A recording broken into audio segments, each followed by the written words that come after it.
Hello everyone! Welcome po sa unang araw ng ating daily devotions. At tayo po ay mag-reflect sa sermon natin yesterday. Ang title po ng sermon ay Give Us a Hand.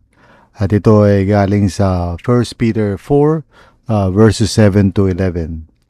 So to begin yung ating devotional for this week, tayo po ay mag-umpisa sa verse 10, 1 Peter 4 verse 10, kung saan nakalagay po doon, each of you should use whatever gift you have received to serve others. So praise God. Ang title po ng ating devotions today ay when good intentions get tired. So manalangin po tayo. Let's pray and ask God for His guidance. Lord, maraming salamat sa iyo, Panginoon. Once again, we are beginning a new week of daily devotions. Tulungan niyo nga po kami, Panginoon, that we may be able to really dig deep dun sa tinuturo mo sa amin and really understand kung ano yung nais mo na maunawaan namin as far as our service to you is concerned. Tulungan niyo nga po kami, Panginoon, sa iba't ibang sitwasyon ng bawat isa sa amin. So, Lord, may you speak to us, O Lord, by your grace and mercy. Para sa ganun, Lord God, we can respond to you faithfully and in obedience, Panginoon. So, thank you, Lord. In Jesus' name, Amen and Amen. So, let's begin sa ating reflection sa ating daily devotions, no? Many believers begin the year with sincere intentions. Lord, I want to serve you more. But good intentions often collide with real life. Work pressures, family needs, and emotional fatigue slowly push ministry to the sidelines. This does not mean our love for God has faded. More often, it means we are tired, overwhelmed, or unsure of ourselves. Peter wrote to believers who were also under pressure, facing uncertainty and suffering. Yet instead of telling them to pull back, he encouraged them to stay engaged. God's invitation to serve is not based on perfect conditions, but on a willing heart. Serving God is not about having extra energy or free time. It is about responding to His grace even in weakness. Ayan, praise the Lord. No, sa pag-umpisa ng ating devotion, sa ating harapin yung challenge po talaga na bagamat we intend to do so, lalong-lalo na kung siyempre mahal naman natin ang Panginoon at nagtitiwala tayo sa Kanyang biyaya. So, often we start with good intentions. Kaya lang, katulad ng nangyari siguro sa 2025, we wanted to be more faithful. We want to serve God. Pero maraming mga nangyari sa buhay, di ba? That's called life.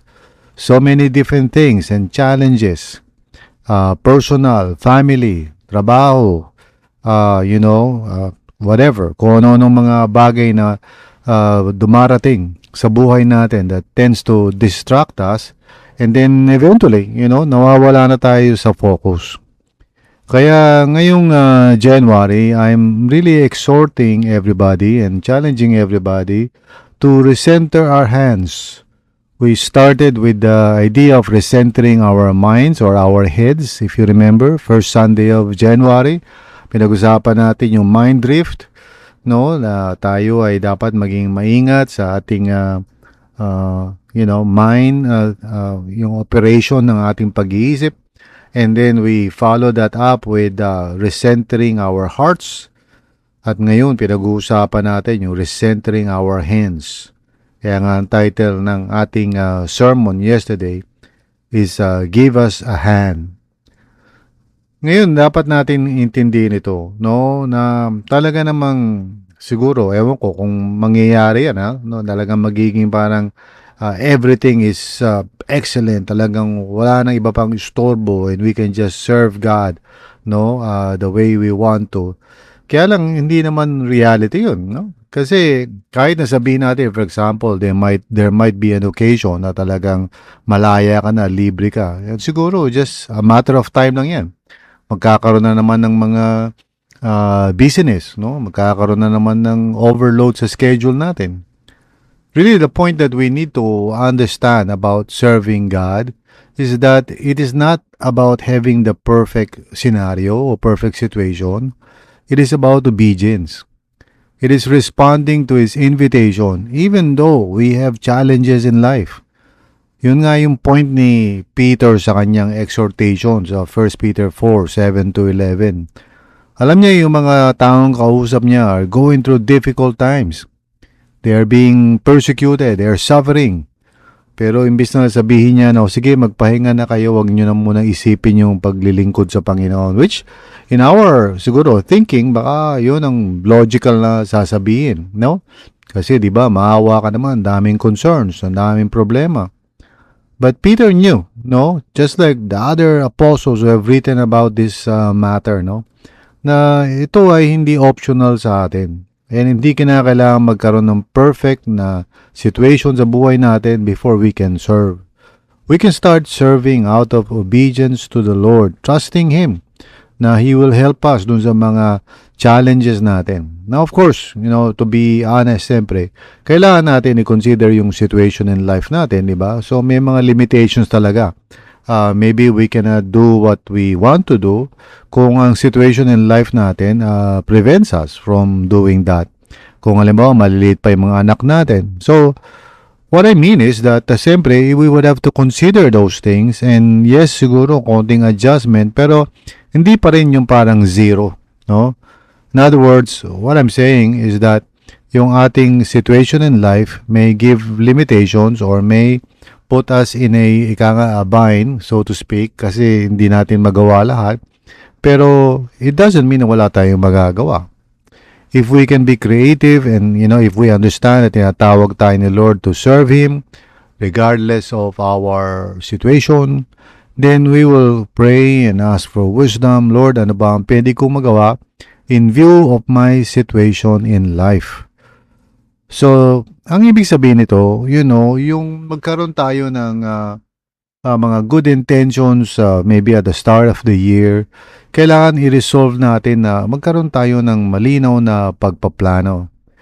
If you visit our church center app, especially for those of you who are members of RLCC, merong mga doon, may mga links doon, makikita nyo sa members portal. For example, if you are a member of the church or if you are a worker or if you are a lay leader or even a pastoral staff, may mga links ako nilagay, lalo na doon sa things to do for the week.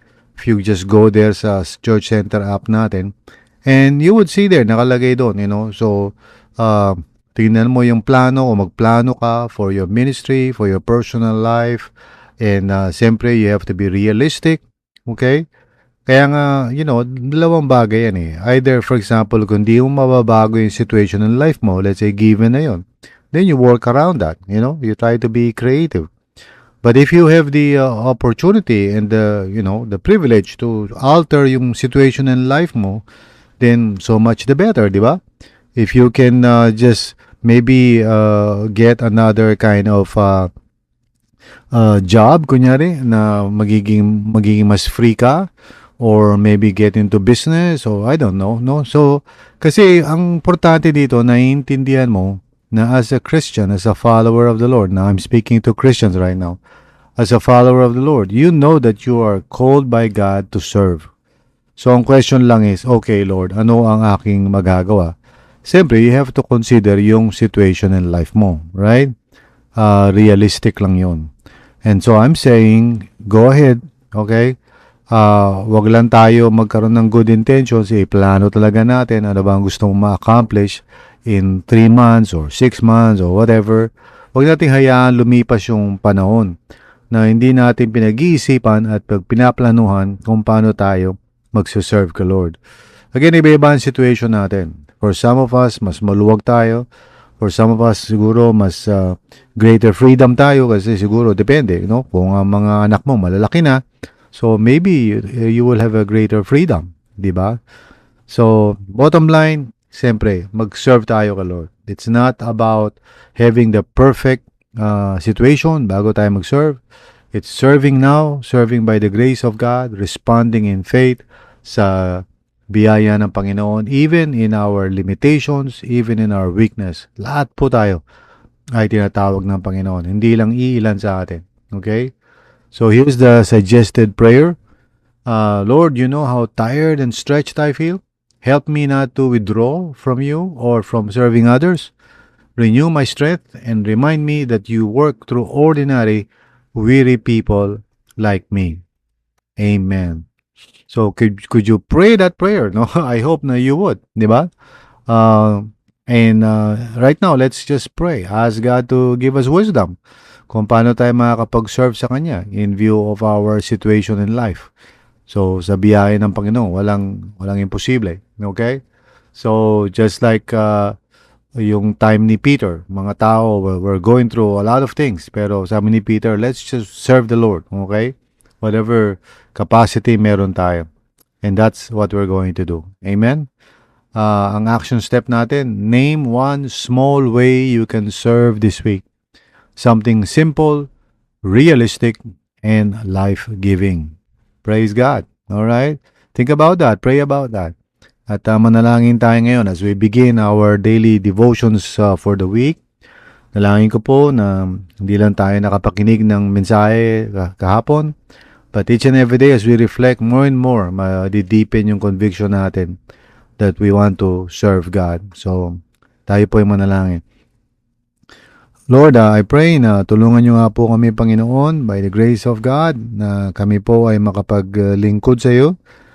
Yes, totoo yun, Lord. Meron kaming iba't ibang mga situations. Some people, probably maganda yung situation nila, mas malaya sila. Others, medyo mas masikip, mas mahirap. Pero Lord, walang imposible.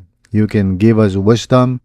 And just like yung mga taong ina-address ni Peter when he wrote this letter, Lord, tulungan niyo kami, Panginoon, na makita namin that each of us, O Lord, can really serve you regardless of the situation na aming nararanasan sa buhay.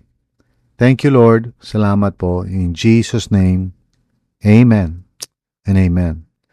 So, God bless you, mga kapatid, and thank you for your willingness to learn further through our daily devotions. One thing na masasuggest ko sa inyo as an application dito sa ating devotions is start praying kung saan ka interested na ministry. And sa RLCC, we have 3 systems, yung reach, yung core, at yung lead.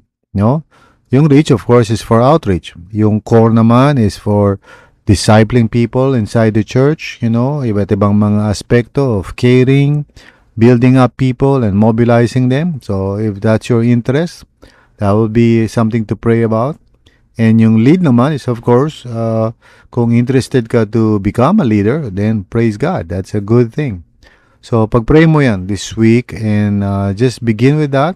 Saan ka interested, ask the Lord to guide you para ma-discern mo yung interest. Okay? That's where really it all begins. Okay? Ang tawag natin sa sistema na yan, sa RLCC, is I serve.